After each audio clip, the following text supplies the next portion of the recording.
Hey guys, Kevin Cage back with another cryptocurrency update. Welcome to the channel. Like and subscribe if you're serious about the digital asset space, and let's get right into it today. One take and uncut, pardon any background noise. So right here, as we can see on XRPaddress.info, I know a lot of people are confused. When you are sending an XRP address, you have this typical address, and then you have what's called a destination tag. For this example, we have 12345. The cool thing is that we can actually create a new address format now. So for example, when you type in your address, you can type in the address and then, of course, the destination tag, and you can hit this button and it'll actually create a new address for you.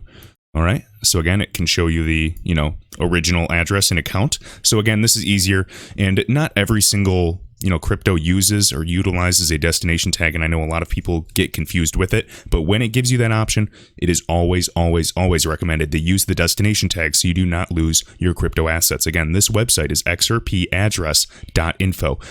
So right here, one of the biggest developers on the XRP ledger again created the Sum app, the XRP Tipbot. This is Vite Vind, and he says, I believe there are some misunderstandings about the destination tags on the XRP ledger. So to clear it up, guys, I'm going to read this quick thread. And I know we've done videos in the past, but again, there's always newcomers coming to the space. So a destination tag can be compared to an extension number, meaning a phone number. So when calling a company, you call the company, but you need to be put through to the right person. With that extension number, with those extra digits, you can call that person directly. So it's the same with the XRP ledger and destination tags when sending funds. So, and receiving funds.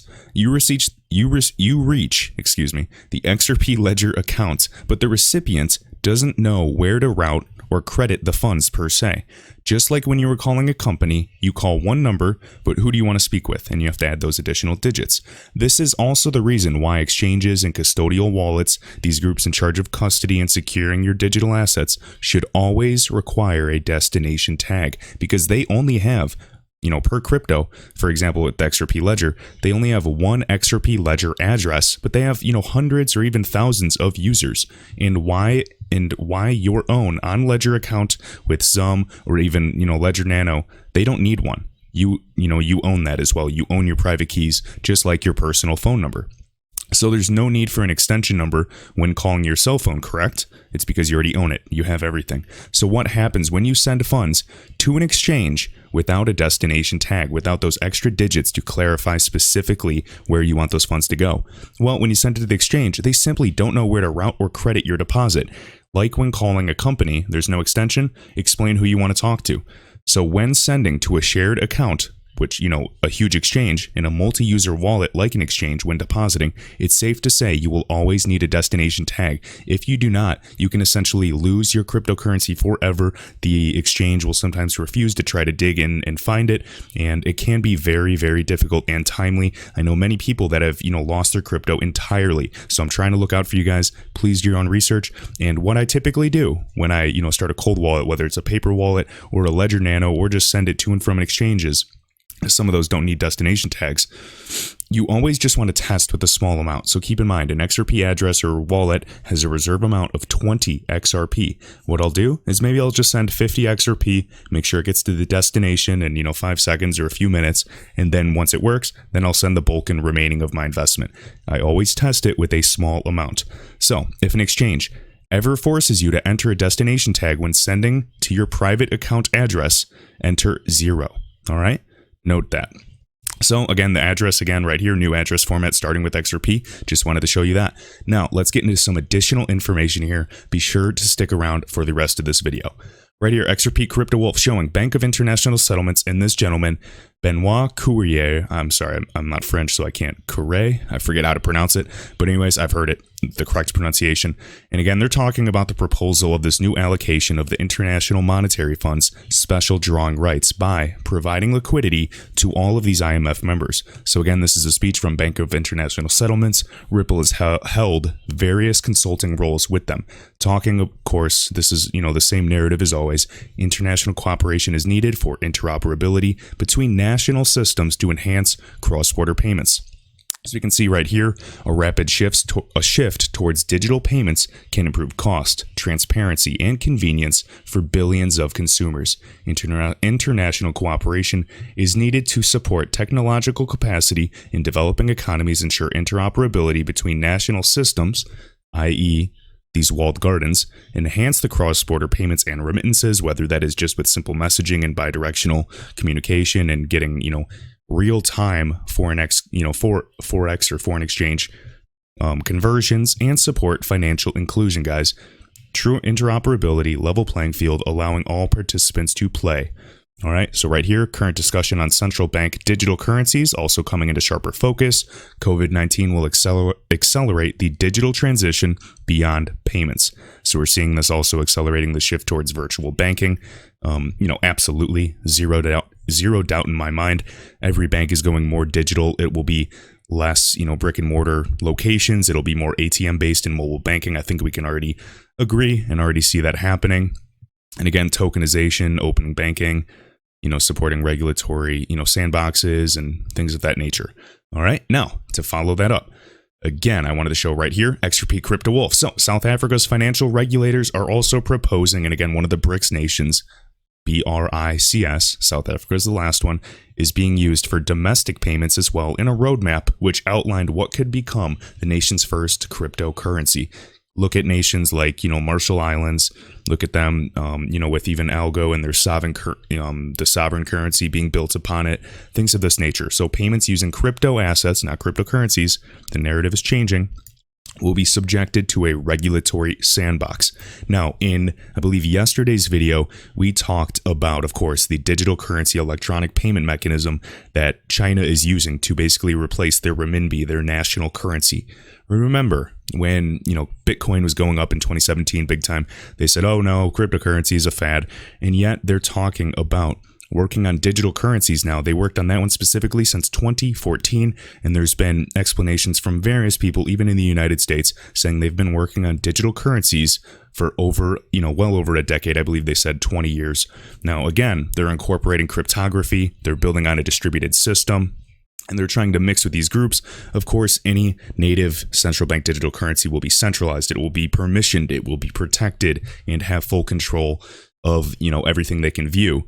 But they're still going to need to be connected to other distributed ecosystems and networks. And this is where XRP transferring value and Interledger protocol, Interledger bridging these networks comes into play. And this is happening. These are backed by the biggest groups in the world. So right here on this article, CoinDesk talking about their financial regulators, recommending this roadmap. Again, same narrative. We're seeing this in every single country. If you guys want to go into this, you can always find some interesting tidbits of information and additional sources. But again, another survey, we don't know how accurate it is. 10.7% of South African internet users invest in Bitcoin. Right? Not sure if that's a catch-all term or cryptocurrency, but typically anyone that invests in crypto has to, buy Bitcoin, or at one time has bought it as well, due to trading pair needs as well. All right. And then again, I just wanted to show you right here, Matthew Liny showing, you cannot refuse this proof, guys. Ripple clearly listing Bank of America as one of their customers, even in 2018. You can also go to their website and see they don't need to go out and make a flashy announcement. It doesn't really matter at this point. Ripple already has POCs with the top 40 and 50 central banks and governments of the world. The question is, when will they use XRP and to what degree? That is what we care about. We want to see high volume and high value transfers. So we can see Bank of America, Merrill Lynch right there. All right. No doubt. It's not about looking at messages and screenshots. Literally just look at the backing. You can see even Bank of America recently saying in that transcription in that podcast, saying teaming up with Ripple and Swift. Now, why would they team up with both? Sam I.M. made a great point about this. They're not just going to be leveraging Swift GPI or Xcurrent. They're not trying to do messaging. They want to get rid of pre-funding around the globe, and they want a multi-currency bridge asset. If it saves money and it's convenient, they're going to use it. Look at these other users. Earthport, Visa beat MasterCard in a bid to get them. Guess why? Earthport will be that central hub for payments. You own the infrastructure. You own and basically allow these customers to connect their payments. Ripple's not doing payments. They're allowing interoperability and allowing their customers to interact with their customers better, just like with RippleNet Home, kind of that Facebook for banks. This is happening on a daily basis. The question is, are you paying attention and can you read between the lines? All right. Next up, I'm going to go over this, and then I'm basically going to go over the blockchain trilemma. Unfortunately, a lot of people in the XRP community just want to hear about when Moon. I could make some clickbaity video like I see many on XRP, and it has no foundation. It is complete sensationalism, and that'll get all the views and get all the following, and this is what puts, a bad name out for XRP. I want to show you what is being built and what is being used, and, what is being addressed to address the scalability and governance of this ecosystem, because it is going to be a distributed ledger that all value can be transferred upon and kept track on. So right here, high technological sharing this. The XRP ledger and the decentralized exchange is coming soon. Just got done with the testing of the XRPTookKit version 2. So this did recently come out at the end of March. This is a platform for managing your crypto assets in the XRP ledger, also created by Towo Labs. I know we've talked about them. Crypto asset self-custody, straight from your Ledger Nano as well. If you have a hardware wallet, the links are in the description, or you can also create a paper wallet. Sometimes I like to diversify my holdings between them as well. So just to take a quick look, and we'll actually go to the website. You can see this gentleman. You can test various amounts in currencies. You can see your transactions. You can see what's going on here, what's active in their status, the amount, the order book itself, your trade history, basically just to manage your own cryptocurrencies. All right. And this is kind of the future. This is where we're going. So right here, XRPTookKit, managing your crypto assets on the XRP ledger, easy and securely. Okay. You can literally set escrow. You can see Sologenic here. You can see, the US dollar at Bitstamp. You can work on these connections. And again, right here is the XRPTookKit.com website. You can choose your wallet, connect your currencies directly. You can even do a test account for free if you want to play with this. You can see escrow on the left here. You can see payments. You can really play around with this. I highly recommend it if you guys are looking into, learning the technicals behind it. I was kind of a little bit technical, but I came here to make money. Do not be fooled. Not financial advice. Please continue to do your own research as well. All right. Towo Labs. And then also Ledger right here. All right. And then, okay, I did want to share this. Looks like people aren't really digging it, but I had a good talk with, again, King Solomon yesterday on the phone. Typically, we'll chat every once in a while, and we'll just talk all things digital assets, XRP. And we were even talking, we're like, hey, maybe we should just, record these conversations over Zoom and upload them to YouTube as kind of, just an informal radio show if you guys are driving to work or just sitting back and want to hear people in general discussion about crypto assets and what we see. And again, this guy does some great research. If you do not have Twitter, get Twitter and follow him. Look at his page and look at all of these payment providers he's showing direct Ripple integrations to, and also just all things signifying adoption for cryptocurrencies as a whole as we're migrating towards, the tokenization of all assets. All right. Now, I want to cover this. Probably going to lose some of you, but here we go. So right here, all the money, guys, this is shared by Real Lisa Daily. So Polysign, as we know, one of the biggest behemoths, one of the secret groups, guys, building the future of digital assets, potentially one of the biggest, custodial institutions in the world to basically be built and secure trillions of dollars of assets, just like State Street, and basically holding and, custodying 10% of the world's assets, $30 trillion. We have Polysign, all right? Interestingly enough, of course, we know the backing by Arthur Brito and David Schwartz. They're following two people we can see. Only, CEO at Ripple, Brad Garlinghouse, and David Schwartz, CTO of Ripple, one of the original architects that assisted in the XRP ledger. All right, now we can go here. Standard Custody and Trust Company, brand new company down here highlighted, Polysign Inc. 2020. You put your email here and see what, what's going on, what they can offer you. And as we can go right here, they do have a Twitter page, and they started this August 2019, just kind of kept pretty quietly, okay? San Francisco, Oakland, and New York City, raising the standard for institutional custody of digital assets, a wholly owned subsidiary of Polysign Inc. I want to look for some opportunities if this is just going to stay private. I want to look into, IPOs and things of that nature, okay? And now as we can see, who are they following? They're only following Polysign. All right, so I just wanted to share that. Now, let's talk about the meat and potatoes of this. So right here, this is just speculation and just connecting some dots, but I wanted to share this. Thought this was interesting and a good discussion as well. So here, David Schwartz, aka Joel Katz on Twitter, and this is the CTO, discusses the improvements he would like to make to the XRP ledger, and he expresses concerns as well, talking about decentralization, talking about security and performance. He also says further down he wants to improve partition tolerance. So it seems like he changes the subject, but has he? And we're going to go into that. And along with this, in this article, we have this thing. It's called the blockchain trilemma. So we have security, decentralization, and speed. And as we can see, they are not equal in blockchain, and very rarely can we get all three to really balance out. So in order to prove two of these, to improve two of these components, then the third component will suffer. So this is known as the blockchain trilemma or the scalability trilemma. So we can go right here.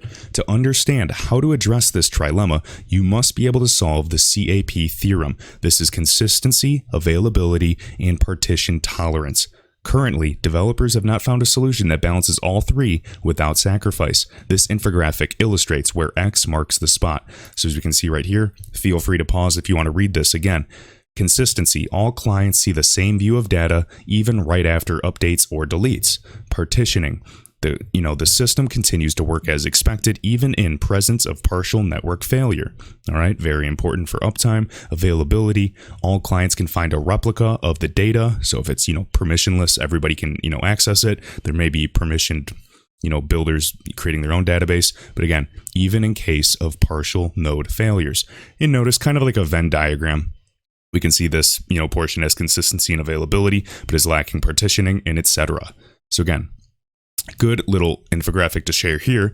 And then to move on from this point, she says Chris Larson's shirt, looks similar as he, got better from COVID. And we can just take a look at his t-shirt. And I thought it was interesting. Absolutely. This symbol is huge. Now, I'm not trying to be some insider, Riddler, decode anything.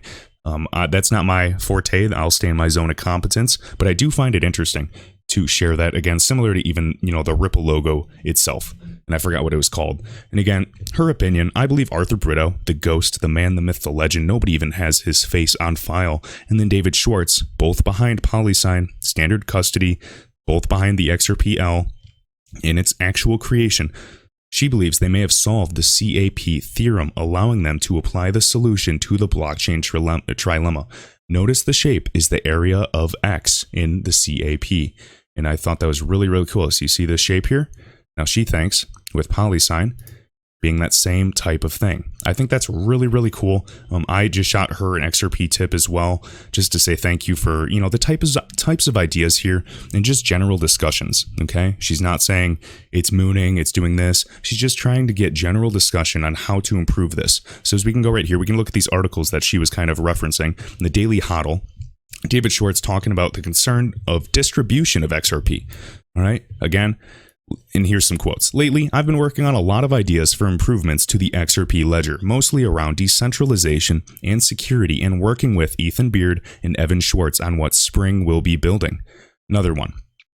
Schwartz says that the company's strategy is to promote the interledger protocol, as I always talk about, and right here, which Ripple built to give financial institutions a way to settle payments across a wide variety of different digital asset ledgers, including XRP. They said, if XRP cannot win is the best option on a level playing field, we do not deserve the win. They are here to change the game. This is why I'm so confident with XRP. It still can do, crazy on-chain scaling. It has the potential to be so much, and compared to any other decentralized protocol is, kicking butt. It's the most talked about. It's the most institutionally backed there is. If you argue about centralization, that's fine. I am here for a simple ROI. I want utility over the ledger itself. Volume and high value transfers. Right here, the big picture hasn't changed. Work with the Interledger protocol community. Again, this includes folks like Hyperledger, okay? And, original investors backing them, and IBM and Google Ventures, to position Interledger protocol as the TCP IP of value, a neutral, simple protocol that can support any kind of value on any ledger. And again, I've talked about this, whether it's Mojaloop or any other organization too. Again, that's the Bill and Melinda Gates Foundation working with Ripple to basically help the unbanked in Africa. Work with the XRP community to position XRP as the best currency to use with IOP and also improve this liquidity. Therefore, it would be one of the best currencies because Interledger Protocol basically has a system where it's finding the most efficient path to send the value, similar to, how, internet protocol finds the most efficient routes and it can break packets up. That's exactly what, this can do with value. It can break it all up and each one takes the most efficient route. Right, even with streaming of payments, which will be absolutely massive. The XRP Ledger proposals that I've been working on most fit into that strategy. They improve decentralization, reliability, security, performance, and interledger protocol interoperability. Talking about this, I'm concerned about XRP distribution. I just have to be more careful about what I say for somewhat obvious reasons, and when I cannot talk freely and honestly about something, I generally prefer not to say very much at all. All right, I love this whole discussion, talking about, proof of work. It does provide decentralization, but again, remember the trilemma, but it's proven to be a technological dead end. Although Bitcoin did solve the double spending issue, there's plenty of issues occurring with it. By contrast, distributed agreement algorithms can keep getting better. One of the proposals, for example, significantly improves partition tolerance.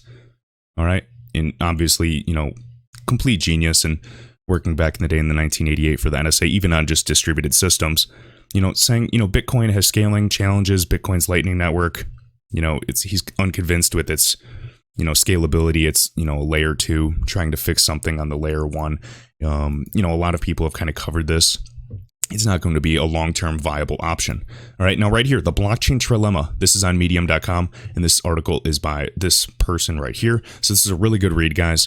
Highly, highly recommend it. Again, just talking about the trade-offs that prevent them from achieving all aspects. So just to define a few of these terms, if you're still with me. Decentralized, creating a blockchain system that does not rely on a central point of authority, okay? More distributed, there's less systemic risk, there's not a central point of failure. Next, scalable, the ability for a blockchain system to handle an increasingly growing amount of transactions. Okay, XRP, for example, in the ledger, 1,500 transactions per second. Ethereum at the moment, I believe, is 15. Bitcoin, 6 to 8 transactions per second. They're not solving the payments problem. It's expensive. It's not built for scalability. I could go on forever about this. Okay, lastly, secure, the ability of the blockchain system to operate as expected, defend itself from attacks, bugs, and other unforeseen issues. Galgatron had a great blog talking about XRP, its proof of consensus model, its proof of correctness model, compared to proof of work, and how it is, protected. Of course, you guys, we talk about, XRP, a minute amount of XRP being burnt for spam prevention and DDoS attacks, which is distributed denial of service attacks and spamming the network with a bunch of bots and queries. I get it. But just from this whole point of view, guys, I truly am backing XRP compared to any other crypto asset. I'm not being paid by Ripple. I just read a lot. I may have some confirmation bias, but show me a project that stems and has, well over 7 years of connections, backed by the biggest groups in the world. I just think that XRP is in best position to absolutely thrive in the future, and that is what I'm looking for. I'm looking for a return on my investment, okay? And every time I say that, I'm going to say not financial advice. Go do your own research, decide your plan. If, price goes up, down, learn to de-risk, take profit. You learn to invest as well. Unfortunately, with this space, a lot of people have very little, to no financial IQ, and this might be their first game in investing. I do have, some experience, couple, I'm not going to really go into it, but again, foreign exchange, stocks, I'm quite familiar, not really with options trading, but yes, I've traded on leverage, and, I've made a lot of money and I've lost a lot of money, and I learned throughout that process. Okay, so what I will do, I'm actually just going to link this down below. And then if you guys have Twitter, you can also just kind of come here and click these articles and learn more about it. Highly, highly recommend it. Remember, these behemoths, Polysign and Standard Custody and Trust Company, they are not being talked about. I guarantee there's non-disclosure agreements regarding this. There's things going on that we do not know of yet. And then also for any newcomers that do not like destination tags, you can try it yourself right here. XRP address .info, and then let me see if I'm missing anything else. Again, you can also go to XRPTookKit.com, learn about that, do a practice and free, and just kind of play with it, learn a little bit. Then also even Ledger, again, Ledger Nanos. I do have links in the description if you guys want to get a custody wallet, get your assets off exchanges because you do not own them. When you own them on a Ledger or a wallet and you own your private keys, your crypto is yours for good. even if regulations come, you still have your crypto. You are not at risk to lose them as long as you are, responsible with those passwords or those private keys or, seed words.